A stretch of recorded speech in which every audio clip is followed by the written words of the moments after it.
What is up, guys? Welcome back to the Hangout. I'm your host, BJ Kicks. I buy comics, I read them, and I review them, all for your viewing pleasure. And this is the show that we do every week where we just hang out. We talk about comics and we talk about pretty much whatever I want to talk about because it's my show.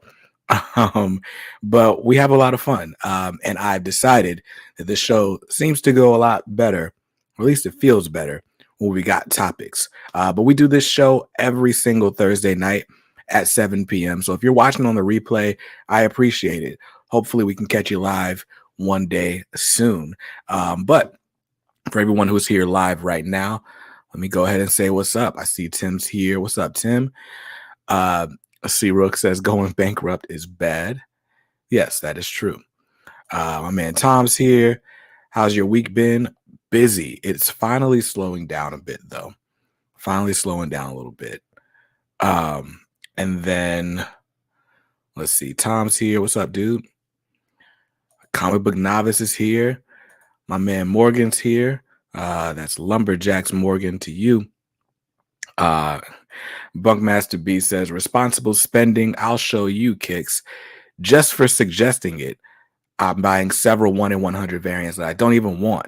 That'll show you. Yeah, that's the way to stick it to me. Yeah. My man Larry's here. What's up, dude? Good evening, K Squad. What's up, Rancid Thorn? That's a cool name. I think I got it. Oh, wait. Jamie or Jaime Martinez found a website for cheap comics, and it's hard not to buy a bunch since they're at such good prices. Yeah, that's how discounts get you, right? When you feel like you're saving money, you spend way more than you ever were going to spend. And that's why Old Navy is still in business, and Carter's, and I don't know, Walmart. Let's see. My man Tim says, hey, Kicks, just bought a car today and comics, back to basic and work. Word, what kind of car did you buy? And what comics did you buy? It is Thursday. I love doing these shows on Thursday because it's the day after New Comic Book Day. I was looking for this. The things you don't find until you're looking at yourself on the screen. I was looking for this to clean off my new phone. But yeah, so what were we talking about? Oh, buying things you don't need because of discounts. Oh, and I was asking you what comics you bought. It's the day after New Comic Book Day, so I always love hearing what people got and what people are reading. Oh yeah, and Jaime, what website are you talking about? Speaking of websites and places to buy comics, we should go ahead and shout out our channel sponsor, and that is Ultimate Comics. They've got 4 locations in the Raleigh-Durham area, Raleigh-Durham, Cary, and the Crabtree Valley Mall. But if you're not local to Raleigh, then you can shop at ultimatecomics.com. And this week only, you can actually shop getting a discount of 25% on everything on the website besides their Ultimate Comics retailer exclusives. So check that out because the stuff that's not exclusive is still dope. They've got a bunch of ratio variants, a bunch of covers that were hot that you forgot about, and some overstock things from the stores as well. But lots of really good stuff here. There's a lot of like I said, ratios. There's even like graded comics that aren't retailer exclusive. So you can find some good stuff on the ultimatecomics.com shop. So like, for example, I guess I can share my screen. Hold on.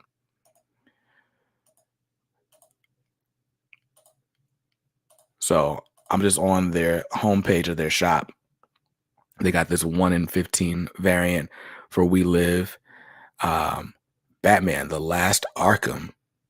Oh, wait. I think I need that. Shadow of the Bat 1 through. I think I need that. So disregard. But there's a bunch of stuff. Local comic shop day variants. Covers you forgot about. Like I said, 1 in 200 for House of Slaughter #1. And so on. You can see all of their different sorting capabilities here. So there's a lot to browse through, and everything is 25% off using the coupon code SPRING. So in my mind, That's a good deal. That's a great deal. But anyway, now that we're done with that, let's get into the comments and see what you guys are talking about. My man John's here. What's up, dude? What's popping? Let's see. Tom just started getting the new She-Hulk and really enjoyed it. I read issue number 1. I haven't picked up issue 2, which I think came out last week. C-Rook likes how limited bookstore locations are. Maybe paying a little bit more, but don't end up running out of space buying 15 books and don't have the space for. That's true. When you're buying stuff online, you don't tend to make, or at least when I'm buying things online, I don't necessarily take space as a consideration. It's usually like, oh, what's the price on it? Let's see. What's up, Andrew? What's up, Jerry? Good to see you.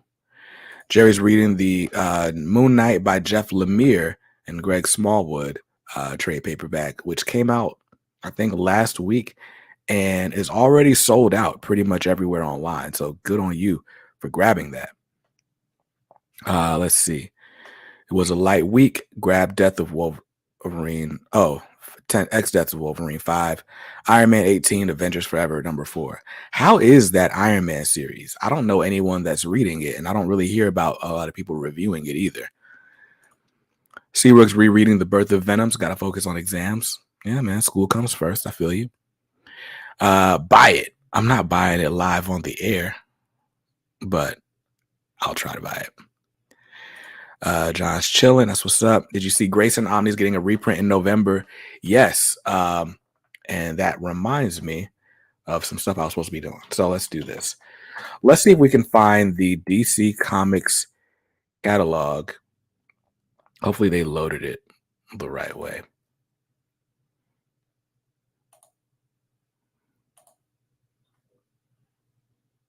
Did they?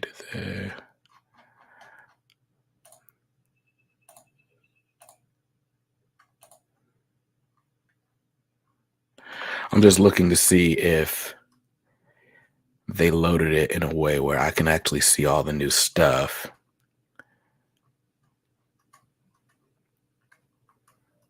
This might be something I need to do like at a different time. Because when DC adds stuff to the catalog, it's not necessarily like just the new stuff. They add it with stuff that was already up here. So you got to like really look through it. All right. Yeah, I'm looking at the wrong catalog. So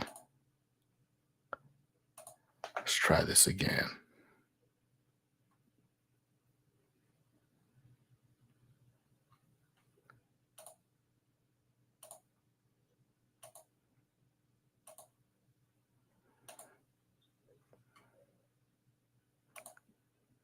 All right. This is taking way too much time. So I'm not going to do this. But yes, so DC Comics has added a bunch of stuff to their catalog, including the Grayson Omni, which is getting a reprint. They're reprinting a bunch of stuff. I want to say American Vampire. They got announced that, or put that in the catalog. Yeah, I don't have the post pulled up, or I would tell you guys, but I don't even have Facebook on my iPad on purpose. Let's see. John says that that Moon Knight trade is a decent book. Could be a lot better. The Jeff Lemire. I've heard Jeff Lemire is like one of the better runs, but I never read it. So Jerry pre-ordered it from Cheap Graphic Novels online. If we're talking about buying things on niche, are we talking about the Lakers? Talking to the Lakers about trading for Westbrook?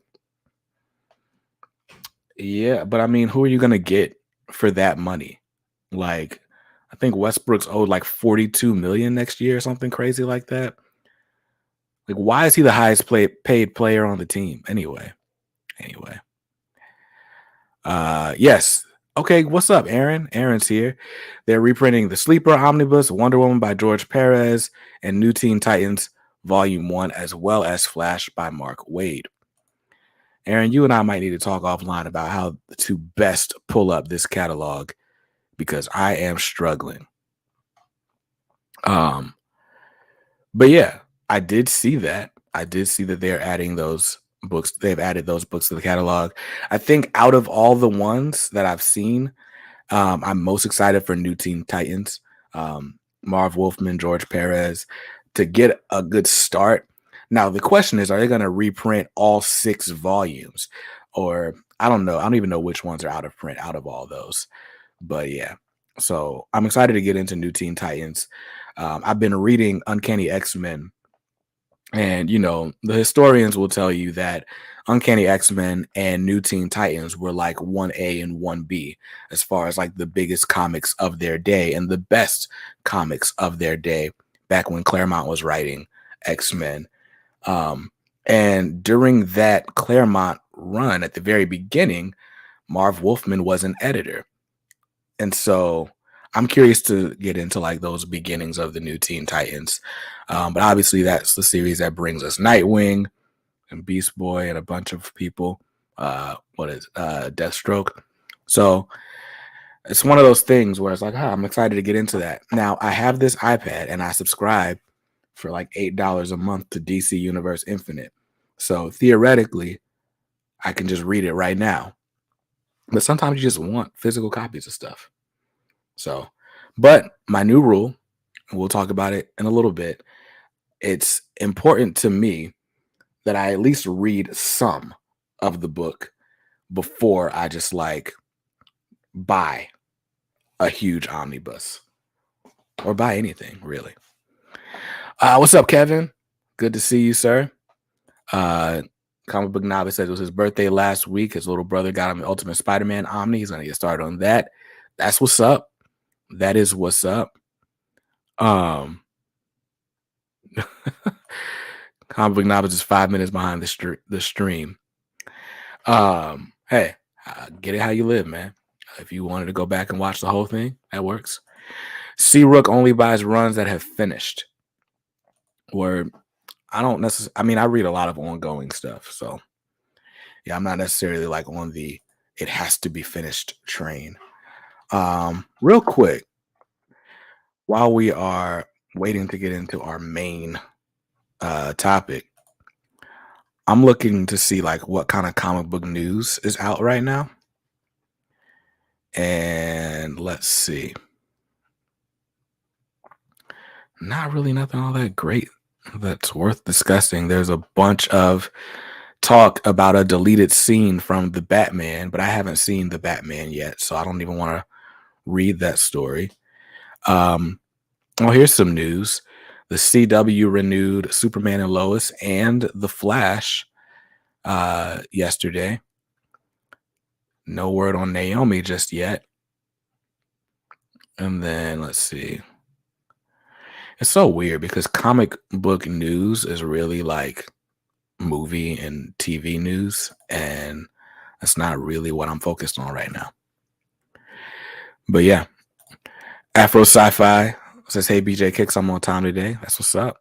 That's what's up. John says, "Remember to always read what you buy." Yes, I try to read it as much as I can. Was I able to see No Way Home yet? Yes, I watched No Way Home. I actually did a bit of a review last week on the Hangout. That's what we talked about last Thursday. But yeah, I very much enjoyed No Way Home. There was one major thing that got spoiled for me, like literally 2 days before I saw the movie, but I still enjoyed the movie. It was great. Naomi's been picking up lately, in my opinion. Yes, I agree, Larry. I've been watching Naomi.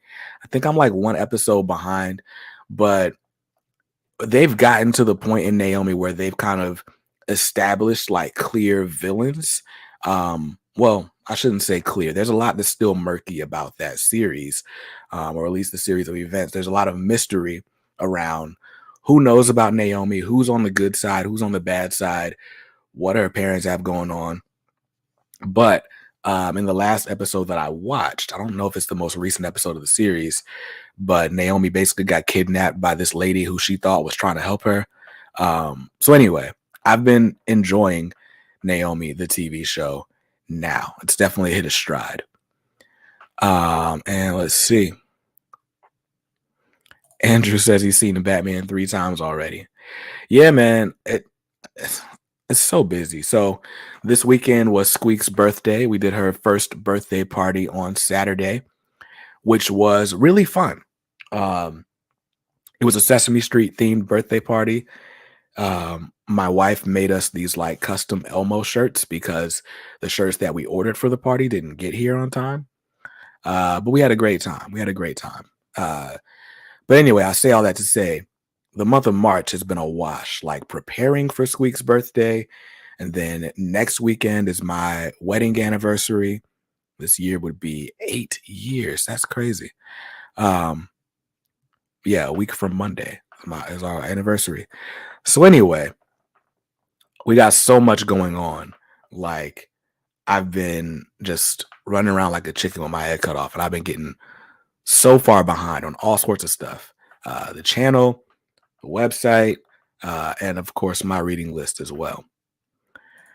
John says, "Happy birthday to your daughter." Thank you, thank you. And Tim says his birthday lands on Easter. He already feels old. Word, word. Our anniversary was Easter last year, so that was interesting. But Squeak was in the hospital, so we spent Easter Sunday in the hospital with Squeak. But now she's great. I took off work yesterday because she had all kinds of doctor's appointments, like just checkups. All these, your kid turns a year old. It's like, oh, let's look at them again. Like, hopefully they didn't break in the last 6 months. But Squeak is doing great, according to every benchmark that there is to measure. So that's exciting. So thanks to everyone for your prayers and support and stuff. She is thriving out here in the streets or in the house. She's not in the streets. Tim says, "Happy birthday, Squeak." Yes, yes. So I guess we can kind of transition out of like the general banter and let's talk about for a little bit some books that I've read. Um, let's see. Apparently, there's a chicken that had its head cut off, but there was just enough of its brain left to remain alive for a couple of months afterwards. I think I remember seeing something about this chicken. That's wild, though. If I ever saw a chicken with its head cut off, like still walking around, like, yo, anyway, I couldn't be the one to live on a farm. So, some books that I've read recently. You may have seen me do a YouTube short about this book. It's called Five Star. It's an independent book from a publisher called Freestyle Comics. They basically do Kickstarters for most of their books. Um, their publisher is a guy named Michael Watson, who is a great artist. I believe he did this art that's on the back here. So I did a YouTube short, also posted on Instagram. I'm calling them real quick reviews, like Instagram reels. But we'll see. Who knows? I don't know how many of those I'm going to do because short form content is not my friend. But this was a pretty cool book. Basically, there's this dude who was a cancer patient who basically, in an experimental treatment for his cancer, ends up with superpowers. And this is what he looks like. The art's really cool. The story on this was pretty fun. Um, I'm always a sucker for like when black characters like care about going to the barbershop, and that's they make that joke in here. Um, there's a lady who's like way too like into Five Star, like she's like always throwing herself at him, which is also funny. Um, but overall, this was just a great book. So this is written by Tony Clapper. Art is by Fish Lee. And if you did not back the Kickstarter, because this is the Kickstarter version, you can go to, I believe it's freestylecomics.com. Or if it, hold on, let's find it. Let's find it so I can plug correctly. It is fsknow.com. You can actually buy not just this one series, but pretty much every series they do. I'm going to share my screen again. Oh man, Nick's here. What's up, Nick? All right. So this is the FSK or Freestyle Comics library. So you can buy them digitally or you can buy them physically. So Spider Squirrel, Emerald Quest, Heroes International. It's like a whole interconnected universe. Hot Shot, Let's see. A more hot shot. The Cipher. So yeah, as you can see, some pretty cool stuff. Pretty cool stuff here. And the art's pretty good. Like, one of the issues, or one of the bigger issues that I see when it comes to indie comics, is a lot of times the art just doesn't really stack up to the mainstream counterparts. On this, the artwork is really good. I love the coloring as well, and the panel layouts. The panel layouts on 5 Star really stood out to me.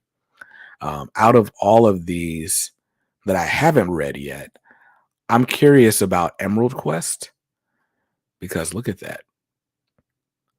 Looks like some fantasy type stuff. Adventure, mystery, honor, and deception.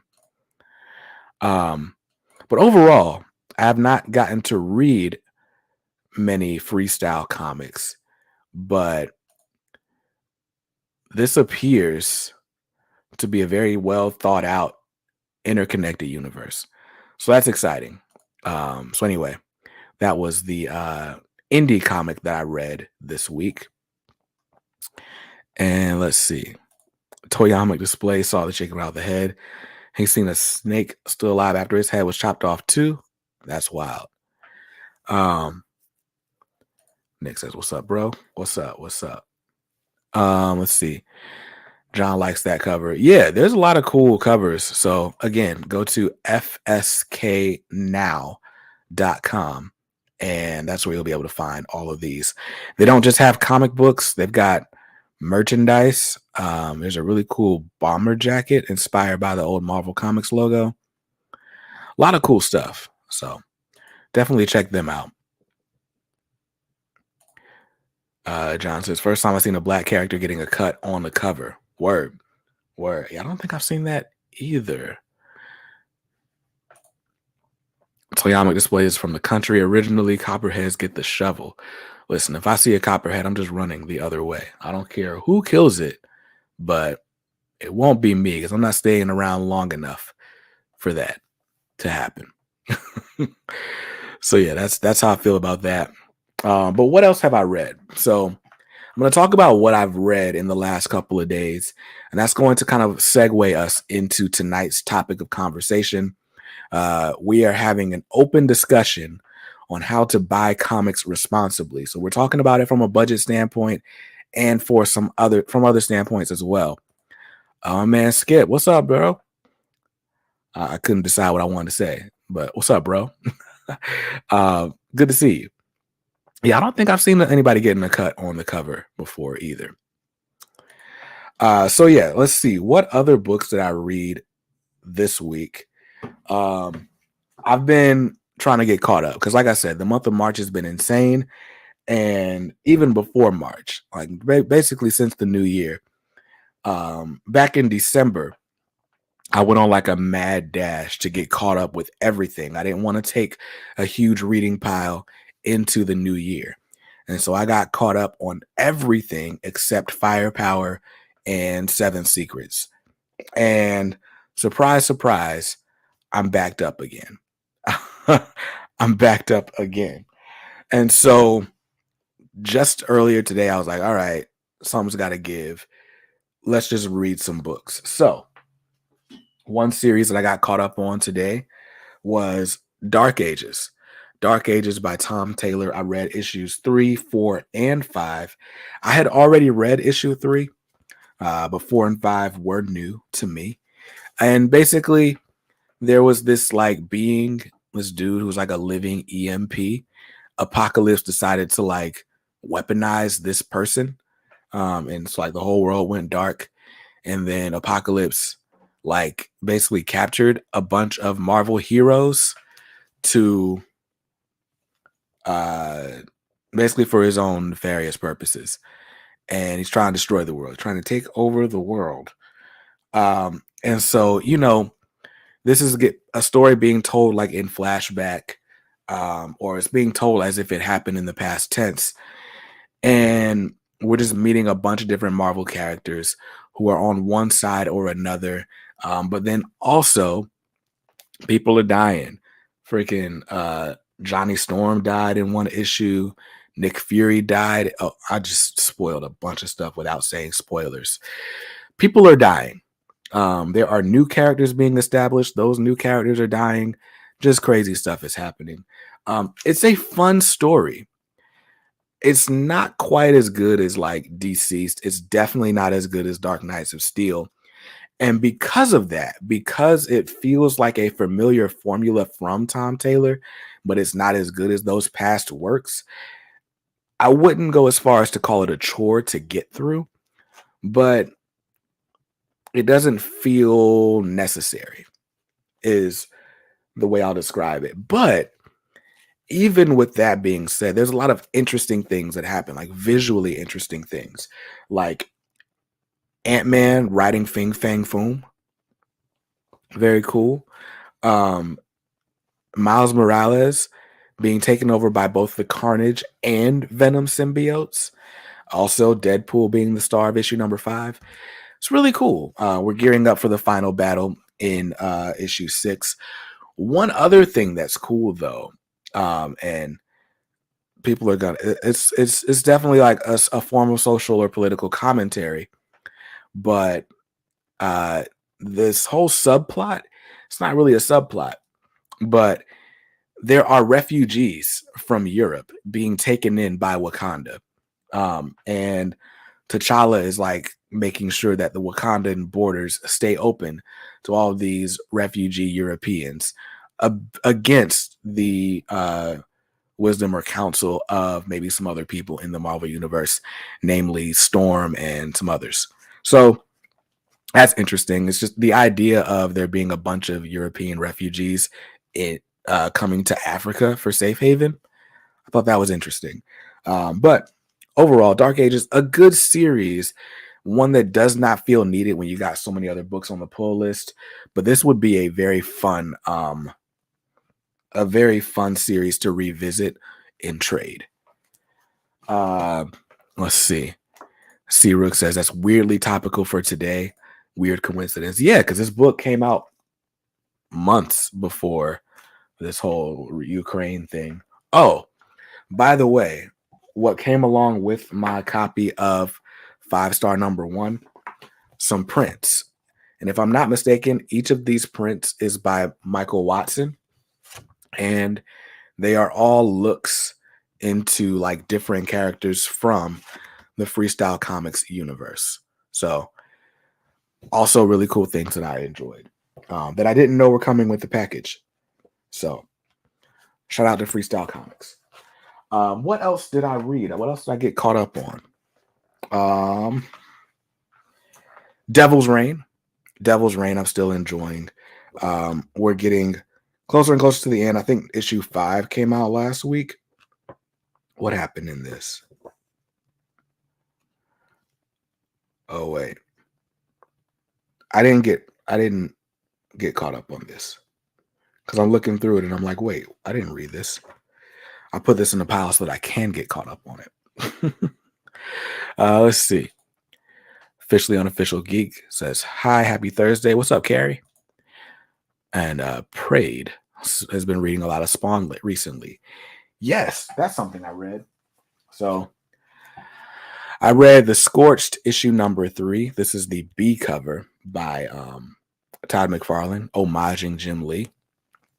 And basically, you know, it's Spawn. So there's the battle between heaven and hell, and then there's the Earthlings that are caught in the middle.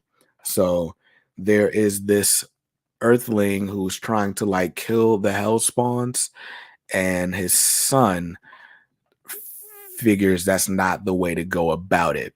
And then also there's a symbiote or a Spawn symbiote type thing called Plague, which is basically like Venom, but for Spawn.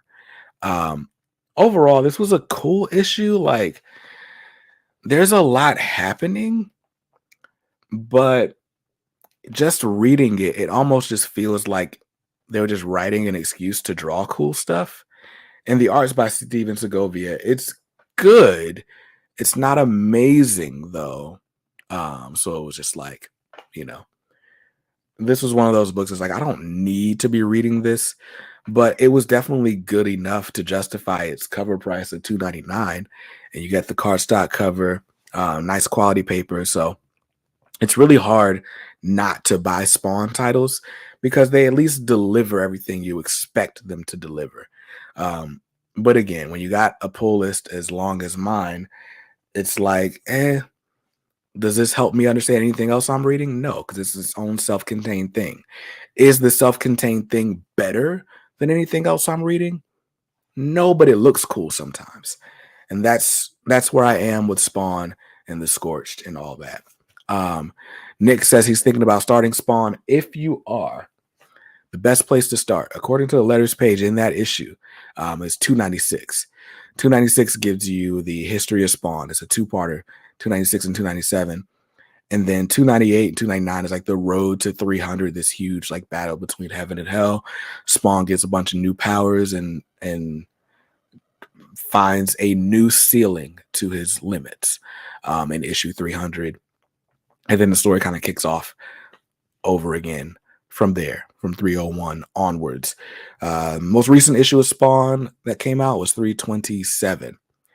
Ask me how many of them I read.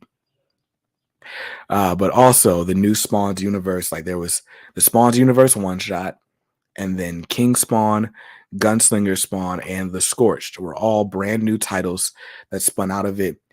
You could start with those as well if you didn't want to like read the last 30 issues of Spawn. You can still get some Spawn goodness by reading some of those other books. Let's see. Trey got the same cover, loving the Jim Lee homage. Yeah, that's the reason I bought it. I was gonna drop the title, but they keep doing things to suck me back in. Let's see. Been on the same wave. What wave is that? I missed something. Oh, new exercise routine, new food routine. My man Skip is on the same wave, feeling better physically and mentally. That's what's up. Got to take care of your body and your mind. Very important. Very important. Yeah, that's about right. So Spawn issue 300 had like 4 stories in it. I read like 2 of them and I got like annoyed that there were so many stories. And then I'm pretty sure I still read 301. And then I read 309 where Gunslinger Spawn comes back. And yeah, that's about it. That's about it. That's all I read, I think. But I have been reading Gunslinger Spawn. That's good. I've read issues 1 and issue 3 of The Scorched. I'll go back and read issue 2 eventually, but wasn't super necessary. It's a fun book, but I don't know. This whole like heaven and hell war is just like, it's just not that compelling. And for it to be like this eternal, perpetual thing with no like end in sight, kind of always caught in this purgatory. It just feels like Spawn is never going to like really develop plot wise. And that's the bummer. Darth Graham says, what was your first omnibus or deluxe edition? My first deluxe edition, it's on the shelf, but it's like I gotta move some boxes to get to it, or a box to get to it. But it was the Animal Man by Grant Morrison deluxe edition. That was my first deluxe. My first omnibus was Batman by Grant Morrison Volume 1, followed shortly by Batman by Scott Snyder Volume 1. And then I got Grant Morrison Volumes 2 and 3. So yeah. Once I do a review of it all, he might grab it. May grab what? Oh, Spawn? I'm probably not doing a review of Spawn. I'm not gonna lie to you. Let's see. Okay, so Todd McFarlane, apparently, I saw that there was like controversy, but I didn't see his original comments, so I never really dove any further into it. But apparently he said that he doesn't produce female superhero toys because boys don't want female superheroes, Well, that's not true because there are a bunch of them. I mean, there is the Wonder Woman doll, the Wonder Woman action figure.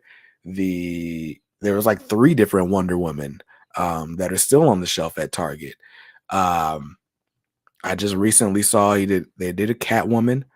Batgirl has a figure as part of the Three Jokers wave. So there's definitely girl figures. I'm trying to figure out how you say that. Is it female figures? Let's see. Let's just go to McFarlane Toys website. I wonder. I wonder if he was just talking about like what is commercially viable,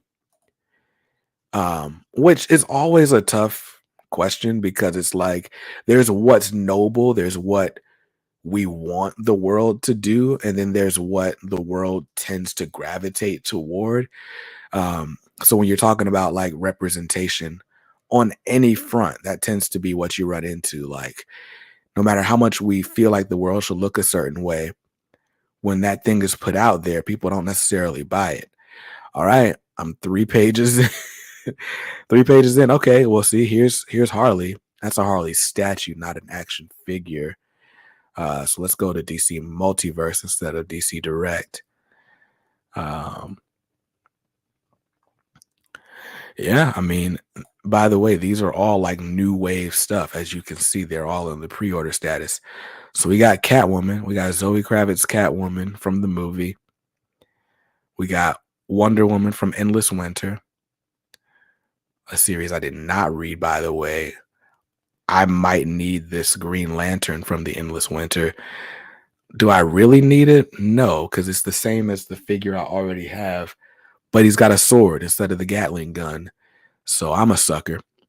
Uh, yeah, and it looks like that's, oh, wait, Batwoman Beyond. I forgot about that. So yeah, there's definitely female action figures being put out by McFarlane. Um, so I'm not sure what the comments were or how they're being taken. Um, Not a big fan of this hair. Well, that's from the video game. So it seems like, if you're in the Bat family and you're a girl, you'll get some shine. This Wonder Woman is cool from Death Metal. Um, but yeah, Carrie Kelly got a face. So anyway, there's no need to belabor this. Um, let's see. Count how many that aren't Wonder Woman. Yeah, no, it's true. I mean, there are like three different variations of Wonder Woman. But I mean, to be fair, what woman character, I guess on the DC side is being pushed to the forefront, like that somebody would recognize from whether it's a comic or some sort of media, and then they would see them on a shelf and be like, okay, I want that. Right? Like Wonder Woman just had a movie, so that makes sense. Catwoman was just in a movie, so it makes sense for her to be there. Beyond her, beyond those two, yeah, I'm struggling to name a DC female lead that has been put out there anytime recently. This is not to get into any sort of debate. But yeah, it's a ratio thing, male to female. And if you look at the places you can buy them, they aren't as widely available. Starfire. Yeah. So let's see. Greetings and good evening. Greetings, John. Okay, McFarlane said he couldn't do an all-female wave. I mean, I don't know. I visit Target quite frequently, and I always check the action figure section to see like what's there, what's still in stock. And I can't lie, right? Like the same two or three Wonder Woman figures that have been on the shelf since I started looking for action figures around a year ago, they're still there. And so I don't know if that's saying that kids aren't buying them or if they just made an abundance of them, but they are still there. The Catwoman's gone, and I'm I'm sure that has to do with the fact that there's a movie that just came out. Um, but yeah, I think the Wonder Woman, they did the Golden Eagle suit, and that didn't seem to do as well as maybe they thought it would, because maybe the Wonder Woman 1984 movie just wasn't as widely uh, loved or as well loved as the original Wonder Woman movie was. But anyway, that is an aside for the sake of asides. My hope is that whoever wants to see more female characters depicted in action figures and movies and comics, wherever, that they're able to get access to them. As a business person, I can see that, supply and demand it's hard to account for what people are going to buy. And it's definitely hard to, you know, produce a figure that doesn't sell, because, then you may not be able to produce another one. And that's the unfortunate reality. So I think if we're going to get to female action figures selling, female characters are going to have to do better in other mediums first, so that kids recognize them, pick them up, want to do the role play as those characters, and so on. Legos are the best collectible, objectively.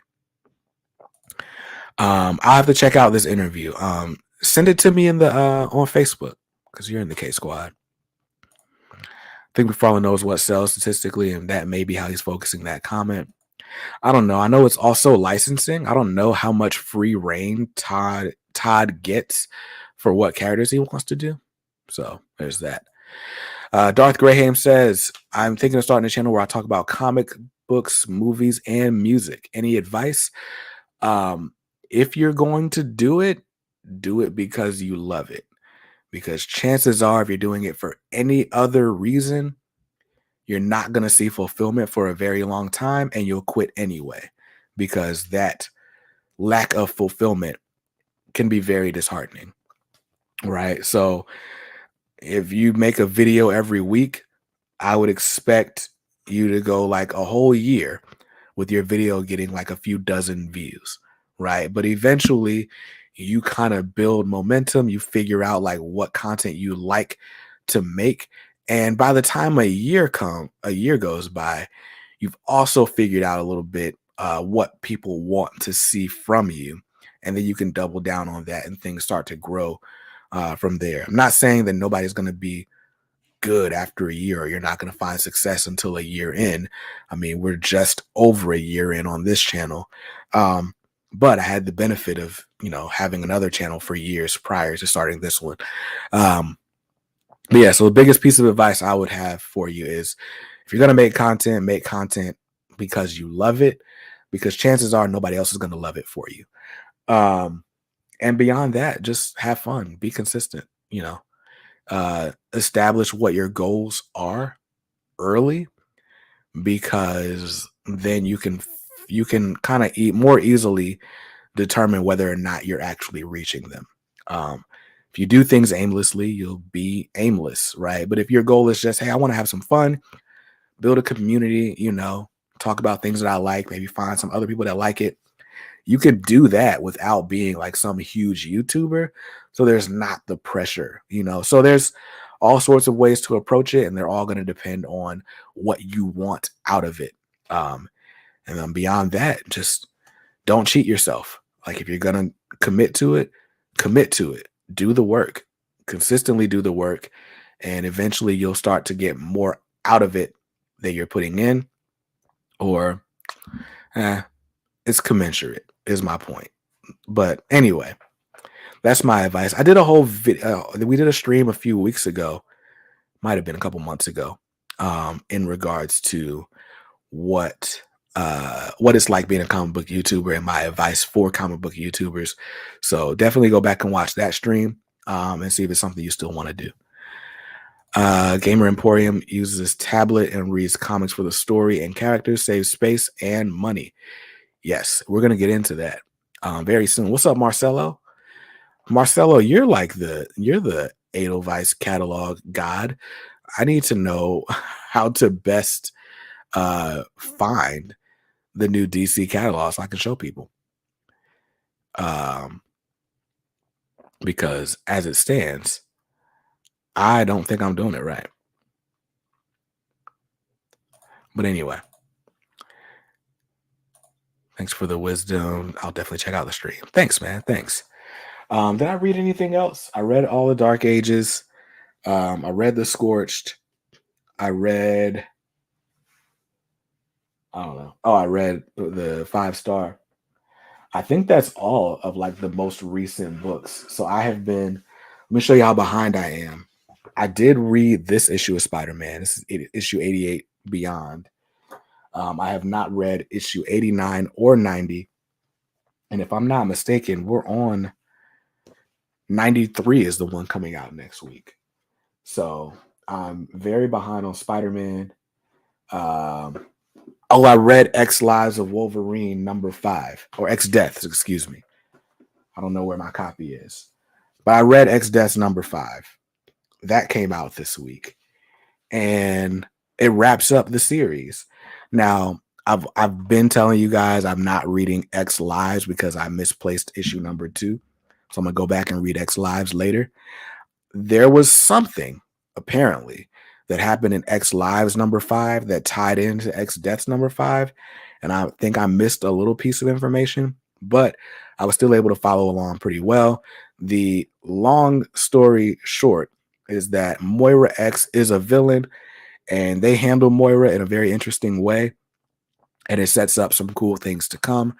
But if you wanted to see Wolverine just doing stuff, then that's a thing. Um, but it sets up this new like Krakoan era to be basically like indefinite. Like they can keep this Krakoa thing going as long as they want. And so I think starting like next week or next month or so, they're doing the whole Destiny of X. And we're gonna get X-Men Red.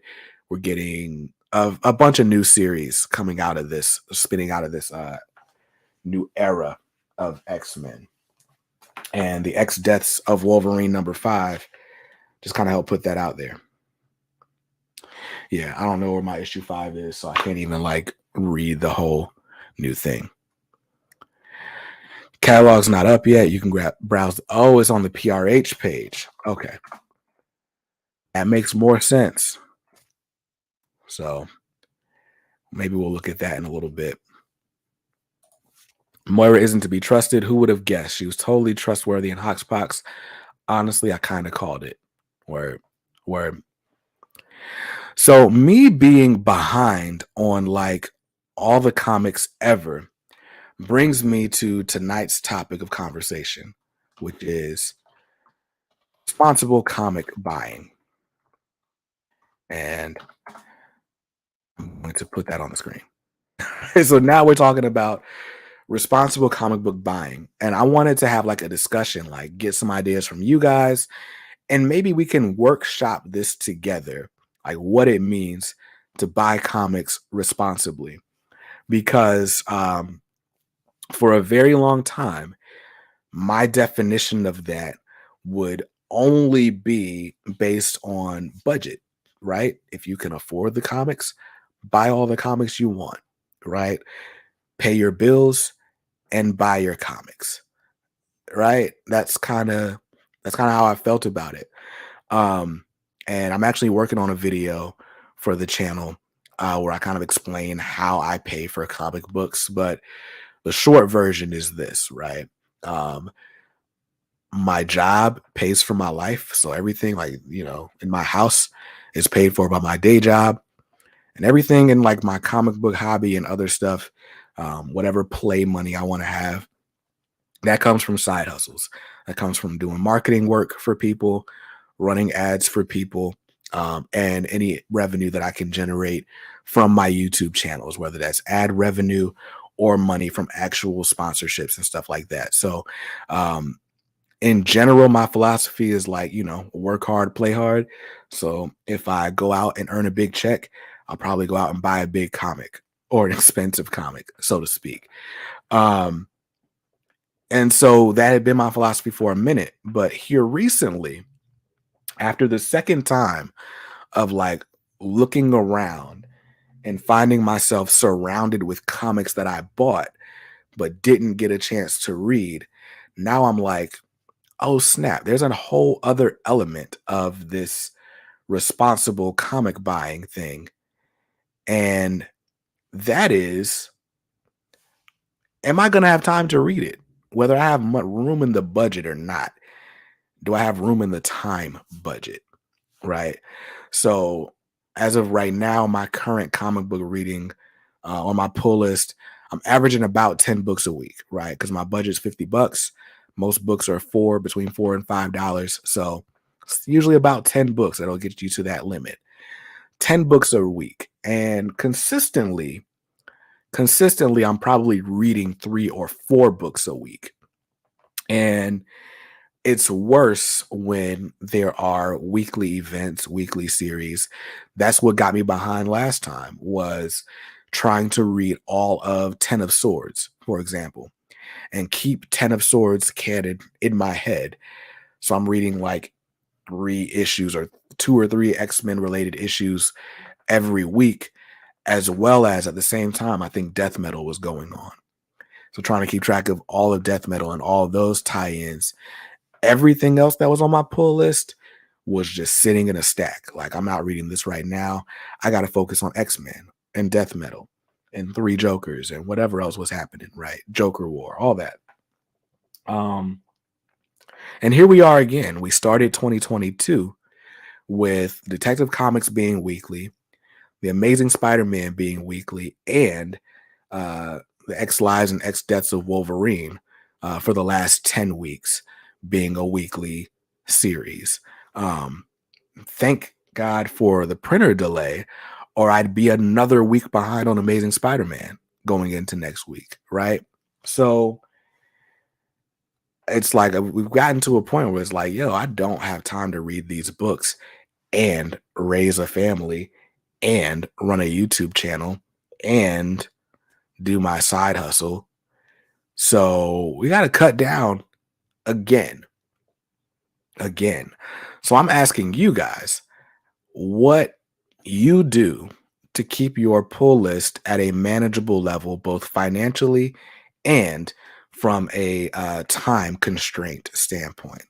So I'm all open to ideas. All open to ideas. Let's see. Chris says, "Oh, what's up, Chris? Chris, my OPB brother. One great way to be responsible is thinking, how much do you need to get new releases on day one? If you're willing to wait 3 to 6 months, Marvel Unlimited and DC Universe Infinite make it very economical." Yes, I agree with that. So I did buy the iPad last month so that I could theoretically wait for more series, right? And what I will say is I haven't really, what the stupid Face ID. Anyway, all right, cool. I haven't been using the iPad to read like recent stuff. I've been using the iPad to go and read like stuff that I want to try out before the physical media comes, right? So, for example, I had the opportunity to buy a full run of Green Lantern Volume 3. I didn't take that opportunity, and I think it's passed me by at this point. But I started reading it on DC Infinite to see, like, okay, am I gonna like this Kyle Rayner saga? Because a lot of this stuff is not available on DC Infinite, so I'm like, well, at least I can try it out, and then if I want to buy it physically, I can. I read Icon Season 1, right? And so I started reading the original Icon again digitally instead of having to pick out my single issues from a short box. So when I'm thinking of like reading books on a tablet, that's usually the use case for me, reading older stuff. I'm not necessarily like trying to be like 3 months behind perpetually on stuff. But to your point, there are some things that I read week to week or month to month, and it's like, okay, I could have waited and read that later. Like this, for example, Dark Ages. It's a good book. It's not a book that I need to read as it's coming out, right? Maybe if it was as exciting as, say, Deceased was, then maybe I'd want that. But this I could have trade waited for or waited and read it on a tablet and enjoyed it just as much, right? Um, let's see.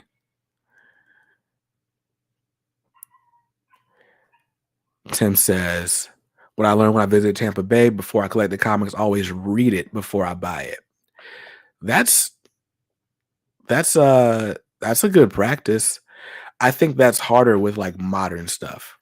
Like again, like so for example, there's really only two books that I'm never like not buying.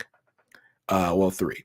So it's Batman Detective Comics. I'm always going to buy those on release day because I like them. Oh, I like Batman. So I always want to see what the latest thing happening in Batman's world is. I'm becoming that way with X-Men. But X-Men has so many titles, it kind of prevents me from being that way. But I'm always going to probably pick up the main X-Men title. So that's three that are like not negotiable. But the other thing is, you know, I tend to try things out a lot. And I don't mind paying to try things. But then what gets me is like I'm a completionist, as they say. And so if I try something and I get to like issue 3 and it's a 5-issue series, well, now I'm buying all 5. And that's not productive. Um, because a lot of times what's happening, again, we're not necessarily talking about a budget standpoint because I feel like I've gotten my budget down. But from a time standpoint, what'll happen is I'll get behind. And the further behind I get, the less likely it is I'm going to read it.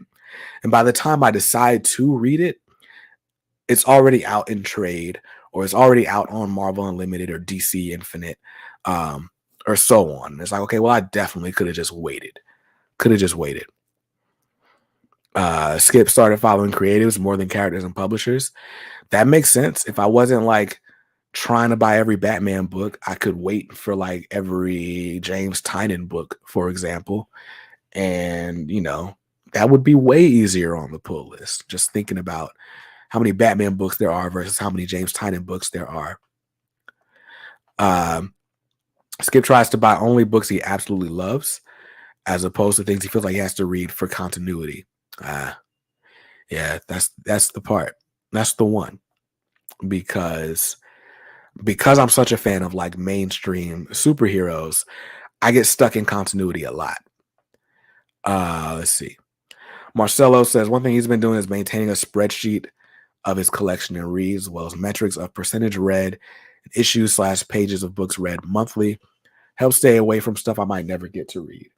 Word. Also helps me visualize how much I'm buying monthly, so it's an eye opener in case it gets out of control.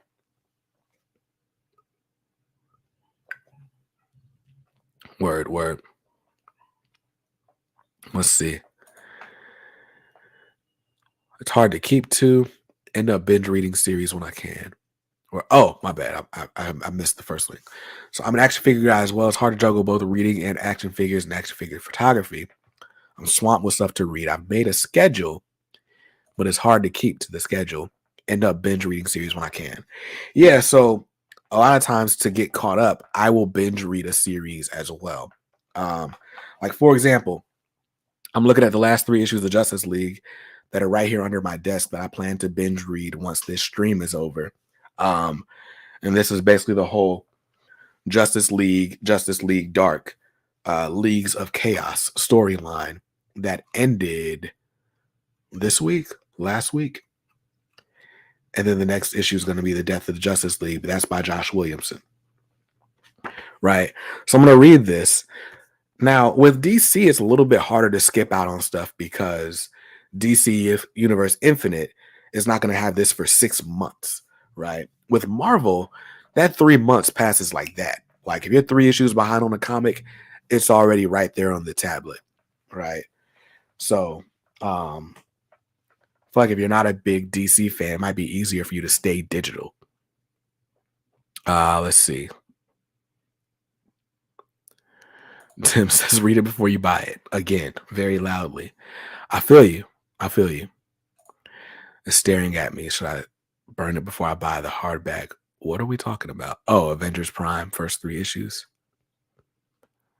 Okay. Let's see. Comic Book Therapy says it's tough. So many titles, so many good covers. Mix that with a bit of FOMO, and you're 15 issues deep pretty quickly. Yeah, yeah. I think that's my issue. And the now one thing I'm good at is justifying a purchase, right? Like in my head, there's a reason why everything in my room exists in my room. And in my head, it's a good reason. It's only when I say it out loud that it's like, that was a weak excuse, bruh. So, for example, this one, Batman Killing Time. This is a new miniseries by Tom King. Why do I have this? Simply because when I went to the shop, they had put it in my box as a recommendation because I like Batman so much. I did thumb through it. The art looks cool. The story does look action packed. And, that's that. But I don't necessarily need to read this week to week, month to month. I've learned my lesson with Tom King books. But why did I buy this one anyway?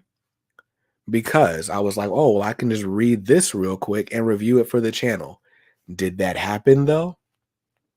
Have you seen a Batman Killing Time #1 review on the channel anywhere? I haven't. So that's the issue. But something like this, Batman Superman World's Finest #1, Mark Waid and Dan Mora. I read this in like 5 minutes and I loved it. It's like Silver Age Batman with Superman. We get a who's who of guest appearances. Jimmy Olsen's in here, Poison Ivy's in here. The artwork is amazing. I would recommend this book to anyone, especially if you hate following continuity, because you don't need to follow continuity on this book. And it looks awesome, right? This is easy to be like, yeah, I needed that. But a bunch of other stuff, not so much. Not so much. So, let's see. What else do I have here? The Walking Dead Deluxe. Why am I buying this? Because eventually I want to custom bind all these together. Have I read any issues of it? A few. I read like 1 through 6. But this is issue 35. It's taking up space. But I mean, where else can you get The Walking Dead in color? Right? It doesn't exist in color anywhere. And according to Kirkman, they're not going to collect it in color anywhere. Though I'm inclined to believe that was a lie, right? Because they also said they weren't going to collect any of the Skybound 10 or Skybound X stuff, right? And you know what's coming out later this year? The Rick Grimes 2000 hardcover, right? So it's give and take, right? So, but I think that for me, I gotta like cut down the list to a bunch of essentials. But if I do that, I do a series called What I'm Getting every week. And my what I'm getting is like 3 books. Who's gonna watch those videos? Who's gonna like know what series to check for? Who's gonna know what was good and what was not good? Right? Let's see. Mike Winters says, I think you have to curate your own collection. Like, put me on to looking for Black characters. So that's most what I look for and buy. Word. I am a sucker for Black characters. But you know what? I think my issue in general is I'm newer to comics. So I'm more open to giving things a chance, right? Like if there's a new Green Lantern series, I want to check that out because I've never read Green Lantern before, right? I want to see what everybody else loves about this character so much. The problem is I find out things aren't for me by reading like 30 issues of that thing. And then I'm like, oh, okay, that wasn't for me, right? But then some new character or some new creator gets put on it, right? I love Joshua Williamson somewhere else. So Joshua Williams is writing Green Lantern. I'm like, oh, snap. I'll read that. And we're back in the rabbit hole again, right? Oh, word, I'll put you on. I appreciate that, man. That's what's up. But yeah, and I'm a sucker for like checking for Black characters too. So, for example, Green Lantern. I don't really read Green Lantern normally, but this new story arc by Jeffrey Thorne has been really cool. It's been really cool. And it's focused on Jon Stewart and Kelly something, the Teen Lantern, and Simon Baz and Sojourner Mullen. Like every Black or Latino Lantern has gotten some shine in this book. And so I find things like that to be excited about. But this, for example, DC versus Vampires #4, which #5 is out. I actually read #5, but it's in a different spot in my room. This, do I need to read it month to month? Probably not. But if I wait for the trade, am I going to forget about it because it's only coming out once a month for a year? Probably. So, stuff like that. Stuff like that. Read I Am Batman. Good read, in my opinion. Yes, I'm fully caught up on I Am Batman, and I very much enjoy it. So, here we are. Let's see. What else is down here that I'm behind on? Action Comics. I've been missing a few issues of Action Comics, but I just read issue 1040. I think it was 1040, just because earlier today. Enjoyed it. So I want to go back and read this. But half of it's probably on DC Universe at this point. Right? So yeah. That's where I'm at. My 3 collections are Howard the Duck, Deathlike, Night Thrasher, Static, and Clayface. Word. I rock with Static. I just finished my Static collection. All 45 issues are in my possession, and I'm so excited about that. Is Clayface a Black character, or are we just talking about like different? Oh, you said Howard the Dark, not Howard the Duck. But anyway, let's see. CWP. Do you think the Batman Arkham Saga omnibus will ever be reprinted? That's the one omnibus I really want. I'm not sure. Let me ask my homie. I have a friend who was selling the Arkham Saga omnibus. I'm not sure if he ever sold it.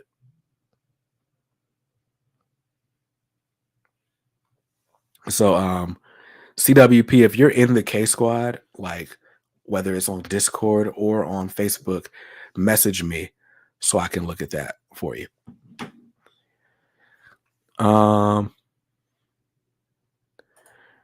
DC Omni reprints are so random. I never hope for anything. It's true. Speaking of DC Omni reprints, let's do this. Let me go to.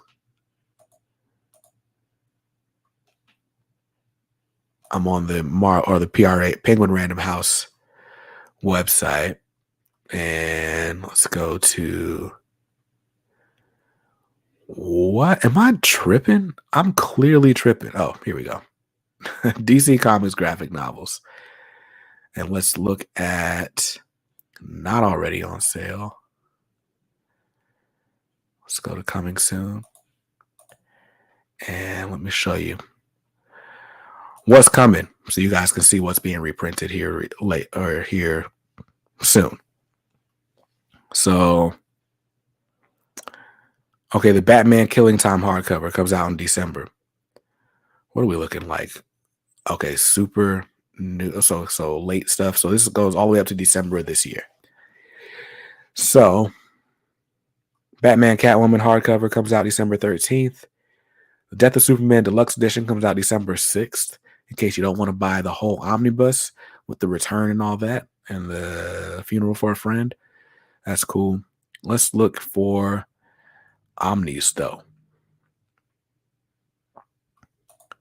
Load 36 more, because why wouldn't I want to wait for you? All right, Flash by Mark Waid, Volume 1, coming in November. That is something that a lot of people are excited about. It's a run I've never read, so I can't comment on it. Let's see. Wonder Woman by George Perez. New printing coming in October. That's exciting. I'd be interested in that because it's George Perez. And let's see. Hardware Season 1. We finally got a hardcover date for that. Great. That's in October. American Vampire Volume 2 Omnibus coming in October as well, along with the reprint of Volume 1 just 1 week before. That's crazy. DC versus Vampires. We were just talking about that. That comes out in September. I can probably wait. Oh, that's just Volume 1, though. So that's just going to collect the first 6 issues. Well, that's dumb because Volume 5 or Issue 5 is already out. So why would I want to wait that long? Yeah, collects 1 through 6, the first half of the Bloody Battle. That's annoying. Curse of the White Knight Deluxe comes out in September. So yeah, DC collected editions, it's annoying because it's like I could wait for collected editions, but I'd be waiting such a long time. New Teen Titans Volume 1, that's coming.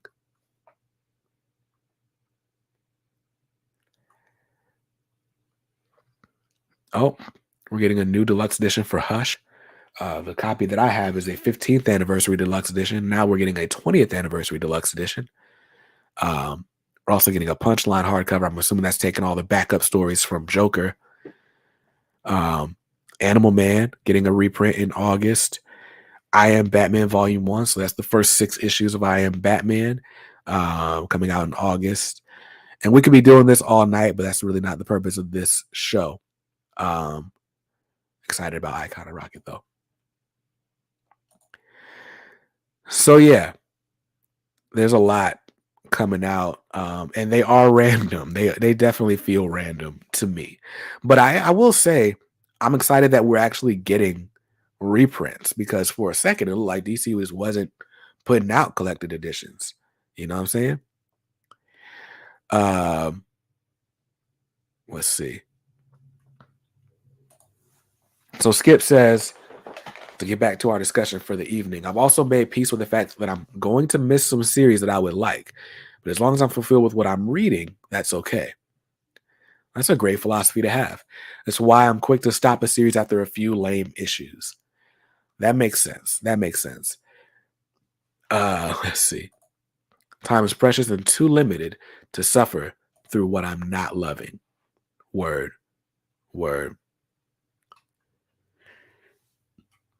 I'm Special wants to know how you guys feel about the first issue of the new Punisher series. I haven't read that yet. I believe it's in that stack right there. Let me look and see.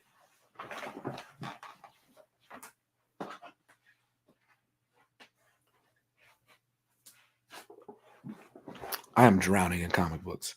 All right, so this stack is what's left of my Joker that I need to read. And then under here, oh, here's the Scorch #2. I was looking for this earlier. Justice League Annual with art by Sanford Green. This was a really good issue. I enjoyed it, and I've read it. Batman Scooby-Doo. I read this as well. As you can see, I like reading fun books and leaving everything else just sitting on a stack.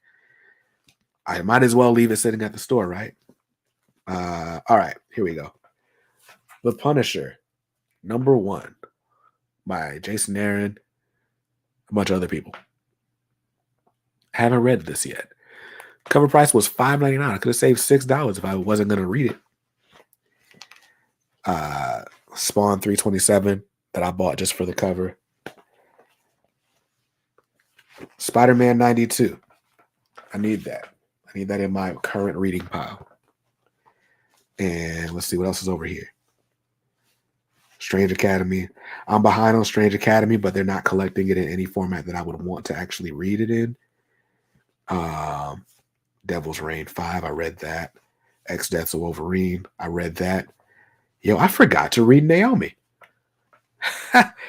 Naomi season 2, sitting right here.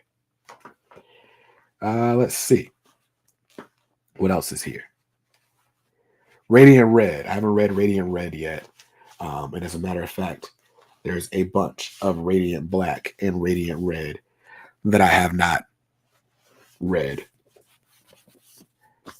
So I got these 3 issues of Radiant Black I gotta read, or Radiant related titles. So yeah, I have to come to terms with the fact that I do not have as much time as I used to. When I first started this channel, there was not a baby running around my house that required my attention for like 8 to 13 hours a day. And so it was easier to pull this stuff off. I could just literally sit and read comics all day while I was working. That's actually what I did. I was never behind on books back then. Now, I'm always behind on books, which is terrible. Let's see, we got a lot of comments here. I stopped buying Radiant Black singles. I'm just waiting for trades now. That makes sense. Plus, with Image puts their trades out for like $10. So that's cool. Special was dead against it before it came out, but once I read it, on board 100%. Oh, the new Punisher. Loved how they addressed the new Punisher logo. Hard to say without spoilers, but if you're ready, you know what I'm talking about. Word. Think the Punisher is going to be a great series. Don't think you can consider yourself new with this much.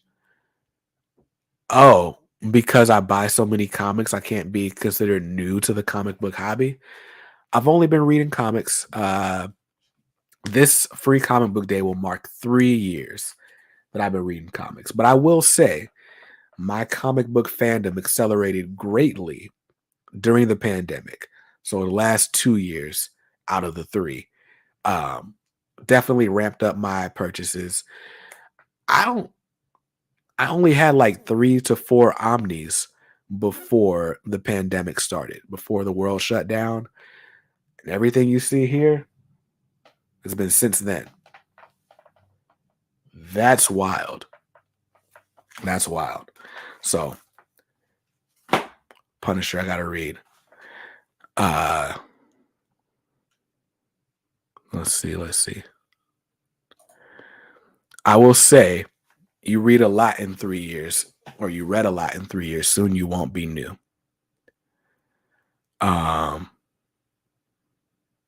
Yeah. I mean, the other part is like I'm trying to pay my dues, so to speak, right? Like you never want to be in a position where you're viewed as an authority on something and you don't know anything about that something, right? So I try to be very open about the fact that I am, I don't have all the knowledge. There are people that are more knowledgeable than I am. There are people who've been doing this longer than I have.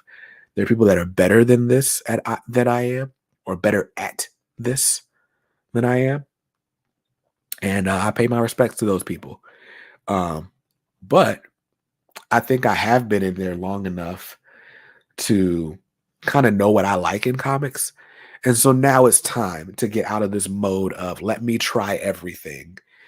And it's time to get focused and say, all right, what do I actually want out of my comics experience? Let's see. You aren't familiar with pre-pandemic prices. They were lovely. Word. Ultimate Power said, I started reading singles 8 months ago and filled in 3 short boxes. I'm slowly preferring to wait for trays now since they at least can be displayed on the shelf. Yeah. So I certainly do enjoy displaying trays on a shelf. And now that I think about it, dang. Once I put all these books that I'm surrounded by away, I'm probably going to need like 2 more short boxes. One for indies and definitely another one for DC. But I'm picky on which books or what the look of my comic boxes are. So the only DC box I've seen out recently that I don't have is like this Harley Quinn and Poison Ivy box. I don't want that box. So yeah, let's see. And okay, What's up, Zoe? Is it Zoe or Zoe? I know somebody whose name is Zoe, but they have the law over their name, so you know it. But anyway, working on the Top Cow Talent Hunt project. You have a Discord where maybe some other artists may be. Yes. So if you go to bjkicks.link/discord, you will find the K Squad Discord server. I'll put it on the screen. I just gotta type it. Give me a second.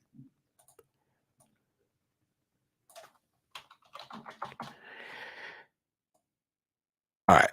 So if you go to bjkicks.link, let me make sure that's the link. I'm pretty sure that's the link, but let me make sure.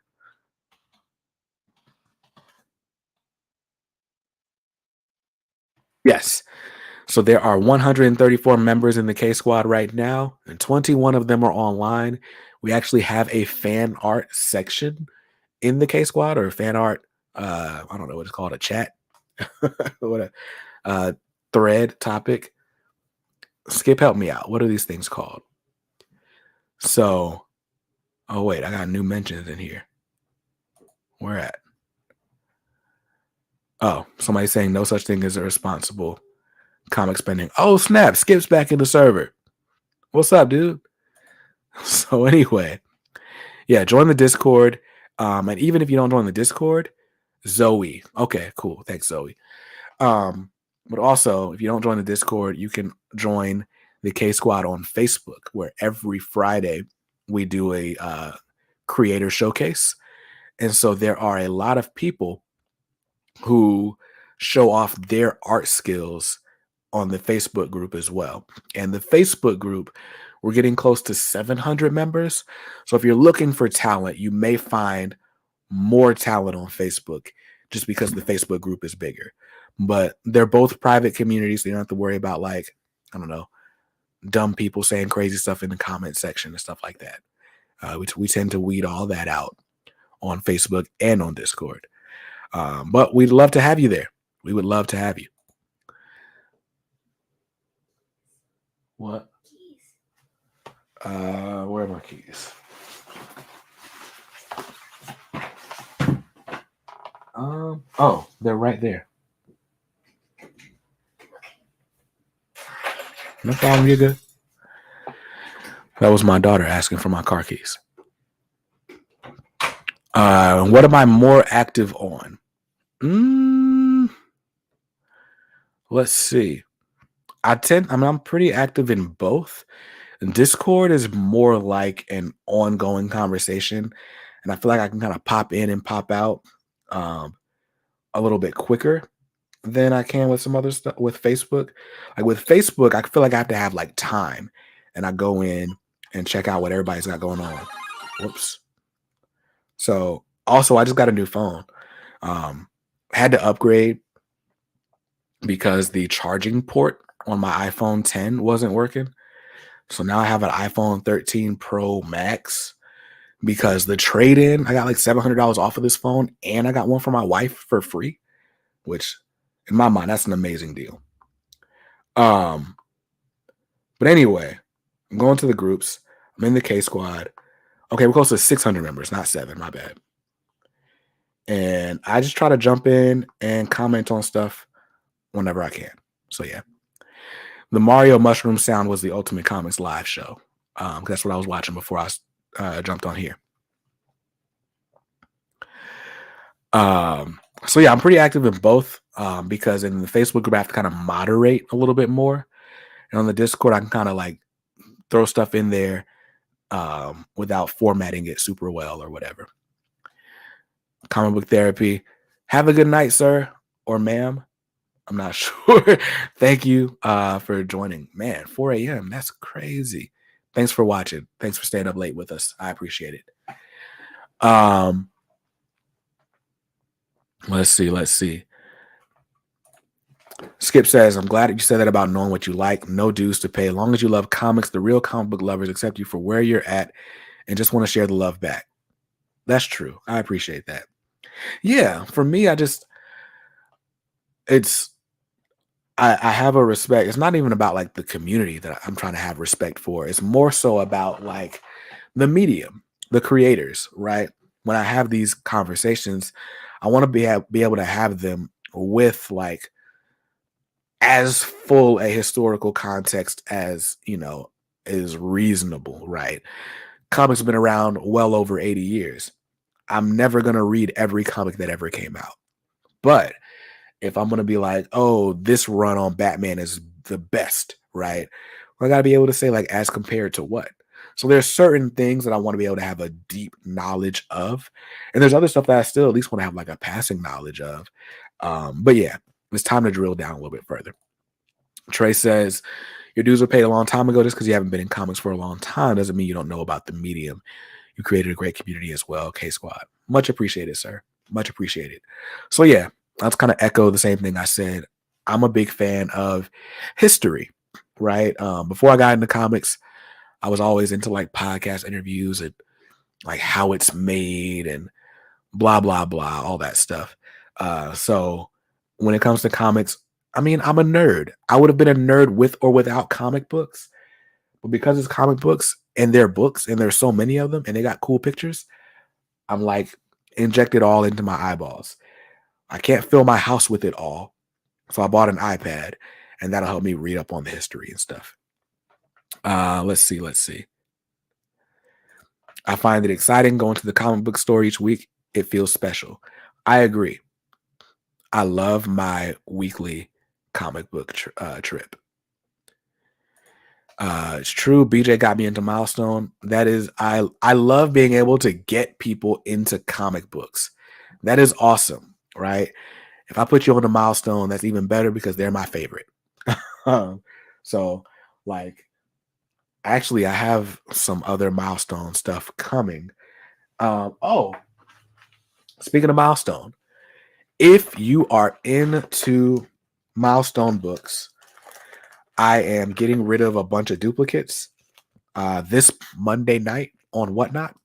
And everyone who buys something in the Whatnot sale next week, of course, I'm putting them up here backwards, will get a free pack of Skybox Milestone Media trading cards from 1993.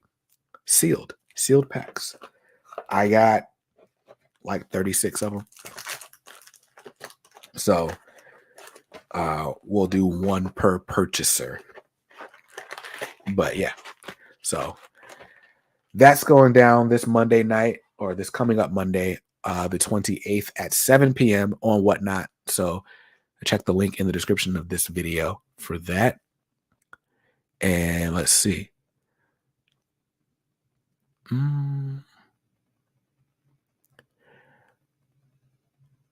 Haven't been into them majorly all too long, but I'm like a sponge with the information. Oh, got you. Haven't been into comics super long.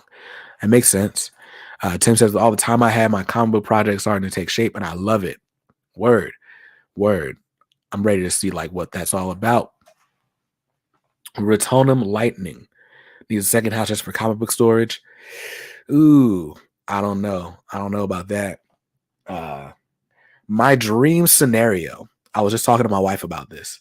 I think, and I put this in the Discord too, but I think in like my dream scenario, we buy a house with a big backyard and I put like a tiny house in the backyard, and that's my YouTube studio, my like man cave, and that's where my collection lives, both all my comics and stuff and all my records. And so, I mean, it basically would be a second house, I guess, but smaller than the regular house. So there's that. I'd probably buy things, but I'm in the UK, so it's going to be way too much hassle. I know that Whatnot handles the shipping themselves, but I'm assuming it would be expensive, but I'm not sure. Yeah, the comic shed in the back. Yes. But fully air conditioned, fully finished, electric, all that. All that. Clearly, I'm not a contractor, so I'm hiring somebody to do it. Often settle for British trades. Word.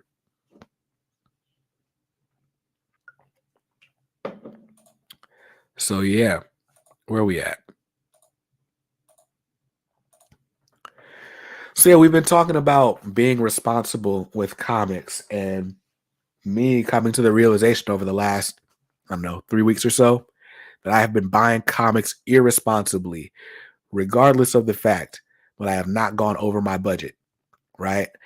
And I do have a set budget for comics every week, and I go out and I work hard to like find other money, like to make other money, I should say.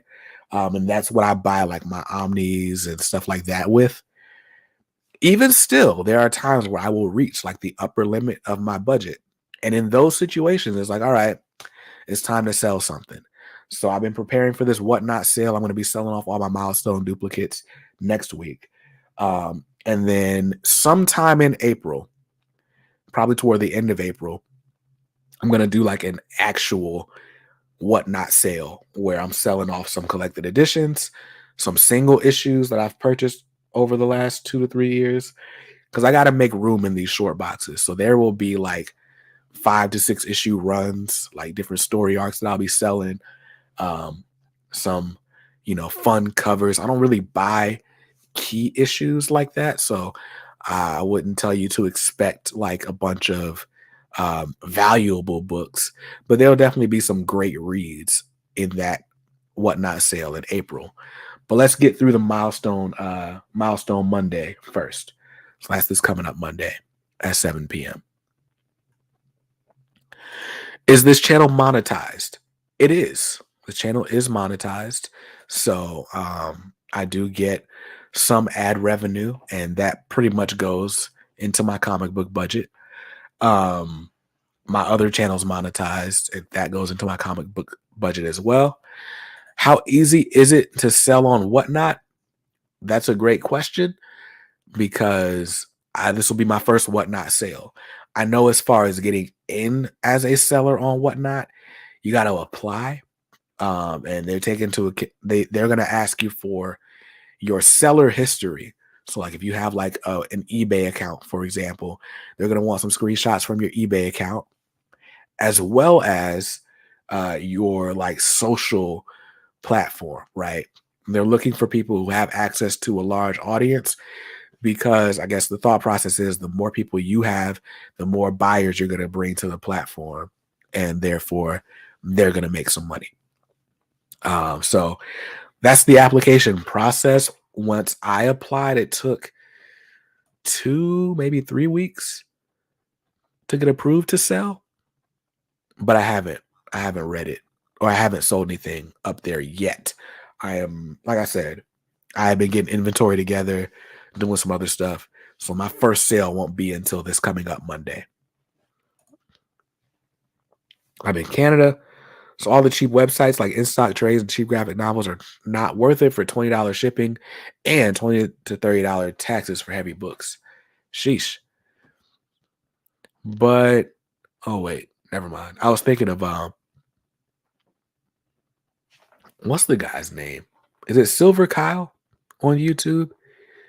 He's in Canada. I think he says he buys his stuff from Indigo. Is it Indigo that you guys have there? I mean, a discount is a discount. It's not as good as the, you know, 40 to 50% that we get off here, but it's a discount. I'll take any discount, especially when DC's raised the prices. Freaking 52 omnibus is $175 retail. That is insane. That's insane. I'm Special says that's what I'm most interested in, the read as opposed to value or desirability. Yeah. Yeah. That's where I'm at with it as well. That may be possible for me without Instagram following. Word. Try it out. I think you just go to whatnot.com and it'll ask like if you want to be a seller, you fill out the application. And yeah, you'll hear back eventually. Don't have money to play that game, even though I wish I could. Oh, the key issue game. Yeah, I have a very select few slabs. Like I have a first appearance of Damian Wayne in a 9.8. I have a first appearance of Miles Morales, but it's not slabbed. That's the single most expensive comic that I own. And then I've been slowly but surely buying a bunch of milestone slabs, just covers that I like, already graded. These are cheap because they're not key issues. Well, they're cheap for what they are. I think I paid like $60 for this, something like that. And this is signed by John Paul Leon. So stuff like that. Stuff like that. This was actually one of the first slabs I ever bought. And I bought this for $36. Blood Syndicate issue number 10. This is also a cover by Walter Simonson, as was that Static cover. It's part of the Shadow War crossover, which is something that I've now decided I want all the Shadow War covers in a CGC 9.8. Is it necessary? No, but I want it. I want it. Let's see.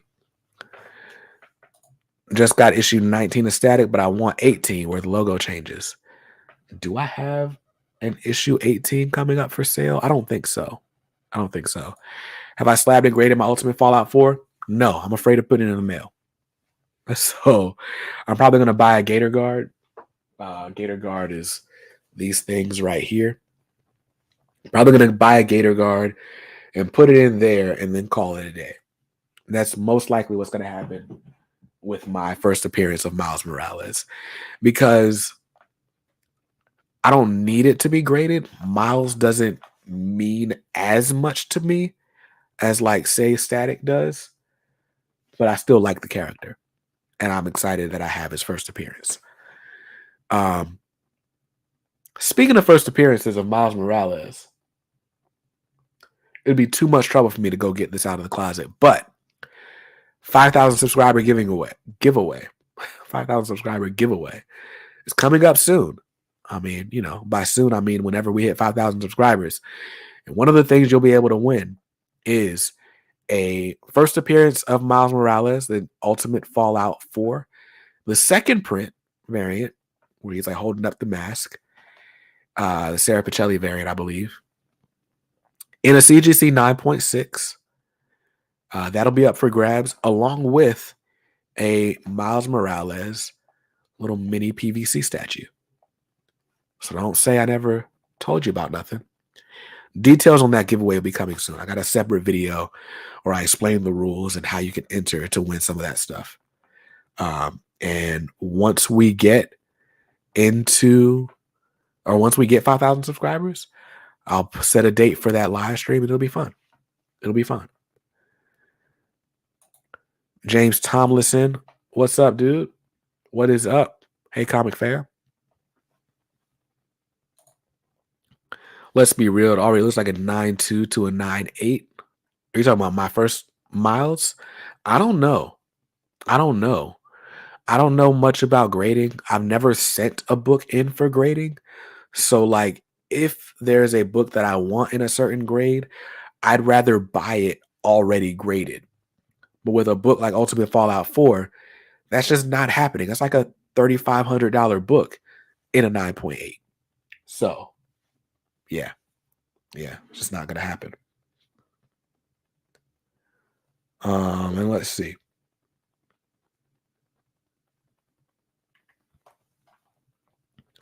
Never owned a CGC slab, scared of buying one. My experience buying slabs on eBay has been pretty cool. Yeah, all the slabs I have except... Oh, wait. Dang, I have more slabs than I thought I did.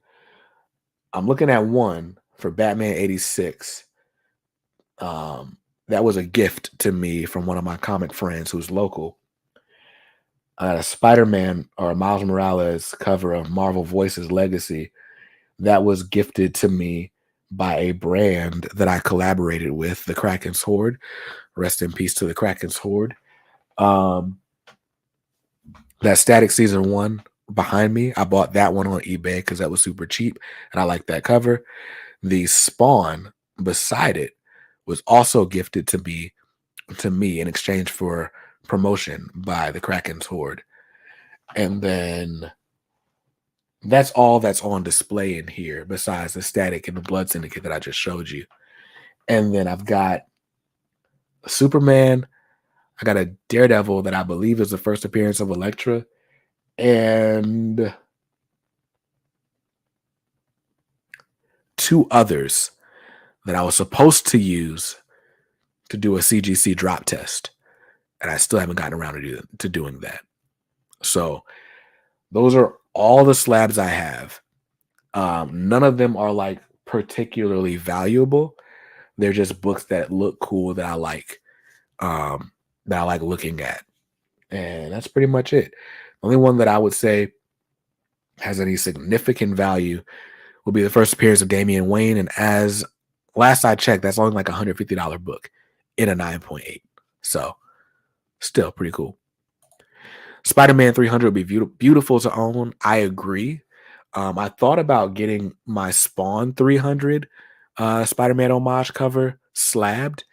I never got around to that, and they keep increasing the prices on grading and the turnaround times for grading. That's another reason why I wouldn't want to do it. The turnaround times are atrocious. For someone like me who lives in a house that's rented, it's like, I don't. What if like I give them my book, they don't send it to me for like another 9 months, and I move in those 9 months, right? But once I'm in my permanent home, I probably send things off to get graded more often. Like any cover that I just love, I'd probably send to get graded. But maybe I wait and do like that whole pre-screen thing, like Very Gary does. Turnaround times have become insane lately. Yeah. I'm seeing people waiting for a year for their books. Sheesh. I don't necessarily have to have a 9.8 to love it. Star Wars 42 First Appearance of Boba Fett is a 5.0, and I love it. Word. Yeah, like if it's a book that I just like, or if it's a character that just means that much to me, like if I had a chance to get like the first appearance of Wolverine, for example, and it was like a CGC 3, right? As long as the cover looks decent, I'd probably buy that if I could afford it, right? As opposed to paying what, 10, 15,000, I don't know what it is for a 9.8 at this point, stuff like that. Does it increase value dramatically? It just depends. So it's going to cost you like between $40 and $50 to slab a modern book. If it's already a book with more value, then it's going to cost you a little bit more.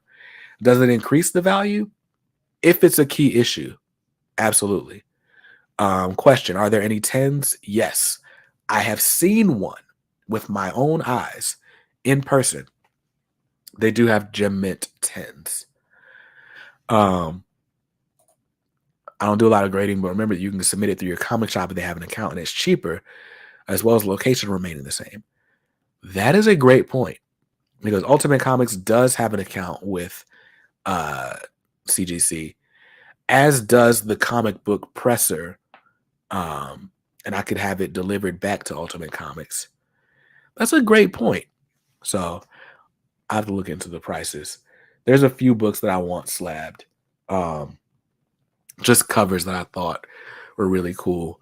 Like my Static number or season 1, the Dennis Cowan homaging himself variant. I want that slabbed. There's some others.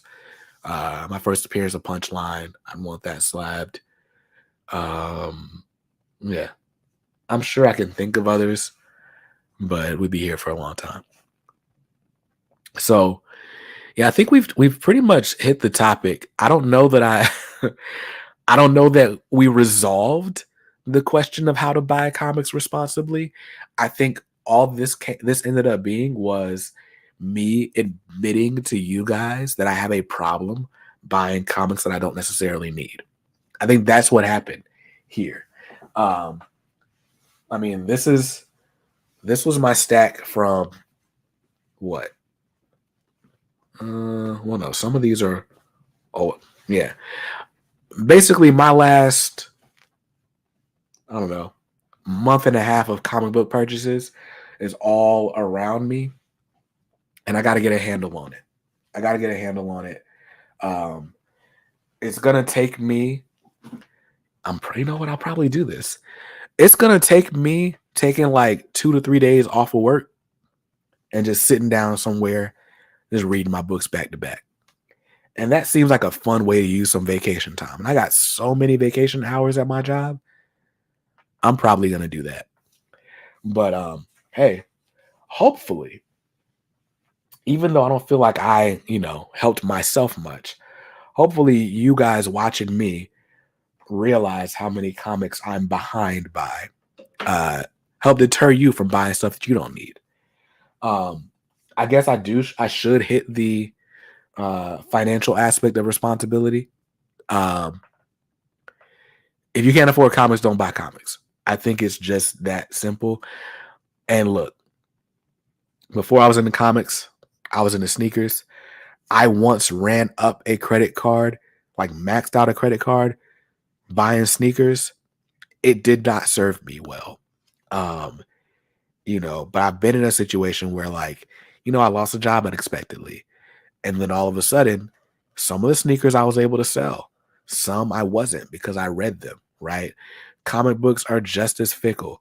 Sometimes you'll be able to sell some of your comics for a good bit of money. Most of the time you won't.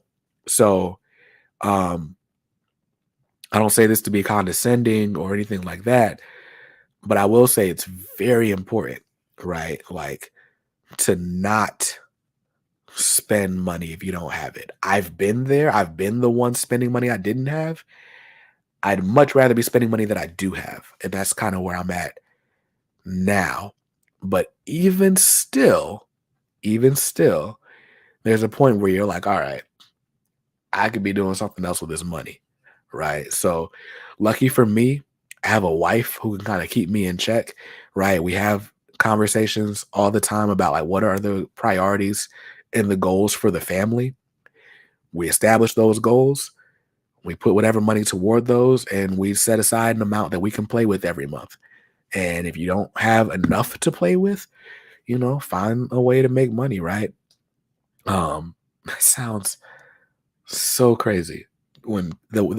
Anyway, so I do a lot of like online marketing and stuff like that. And that's one of those things where you can do a little bit and charge a little bit more, right? But I mean, I've seen people take second jobs like delivering pizzas. My mailman buys comics and he pays for comics with like some second job he has. There's ways to do it. Content creation may not necessarily be the way to do it. I've been fortunate. But YouTube doesn't pay for all of my comics. It pays for a lot of them, but it's like the other stuff I do in my business that pays for comics. So do your best to increase your spending power, but no matter what, don't put comics on credit. Don't buy stuff if you don't have the money. Don't spend your rent money on comics because you can't live in comics. You can't live in a short box. That sounds way more lectury than I want to sound. So I'm going to get off this topic, but I just thought it would be important to say. Because I do feel a certain level of responsibility if I am buying stuff and unboxing stuff all the time and I'm not like explaining to you where that's coming from. Like it's not an endless supply of money.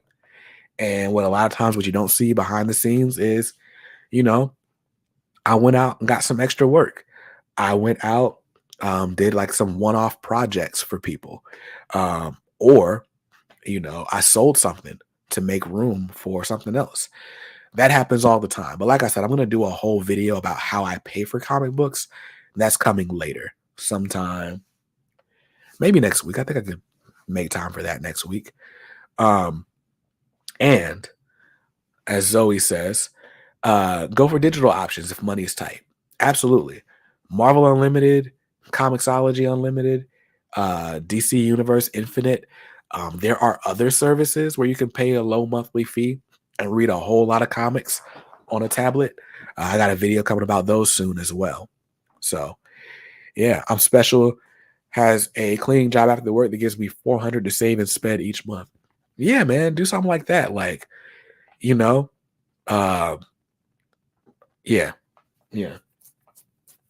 I'll save the rest of my thoughts on like paying for comics in the or for the how I pay for my comics video.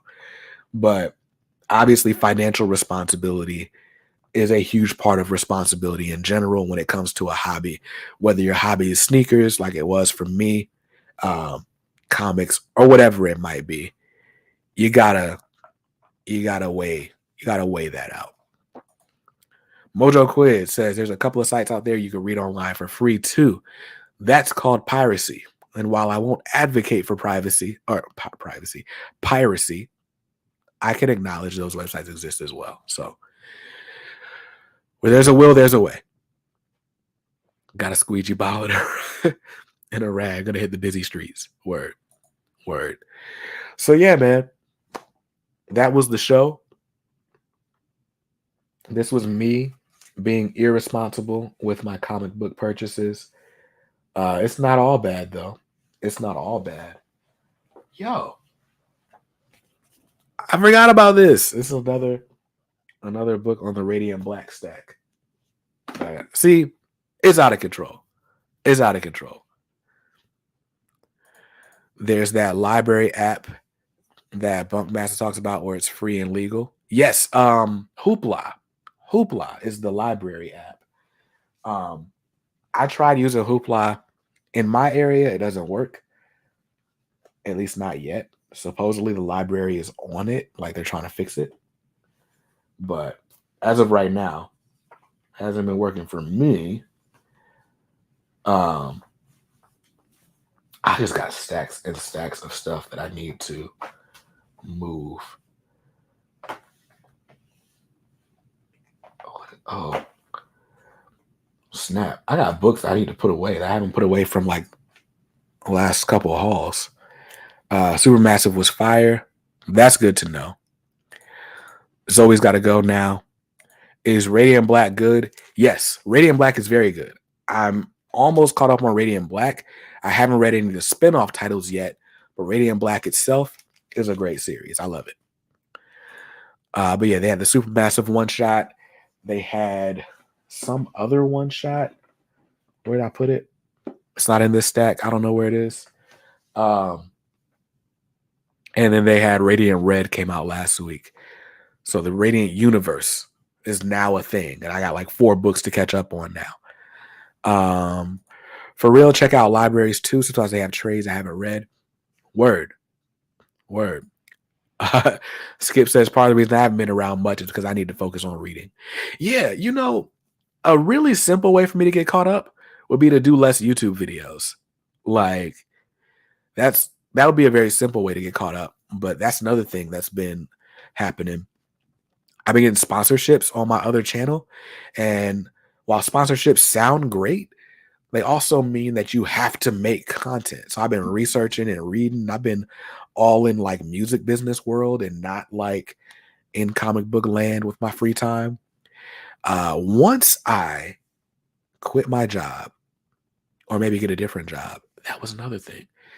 So much to catch up on. We won't talk about it all right now. But anyway, I can talk all night. I'd rather not. I'm sure you would rather me not. So we're going to go ahead and cut this one off. I appreciate you guys for sticking around, listening to me rant about buying comics responsibly and everything like that. Before we go, another huge shout out to Ultimate Comics. At ultimatecomics.com right now, you can save 25% using the coupon code SPRING. So you can responsibly buy a whole bunch of covers that you forgot about that just look really cool, and you can save money doing it. So go to ultimatecomics.com, use coupon code SPRING. You only got a few days left to do that. But that is going to do it for me. Hope you saw something you liked in this video. And if not, that's cool. You can always buy what you like. Just make sure you read what you buy and be nice to others, because kindness makes the world go round. Peace. Oh, snap. I forgot my sign off thing. Peace.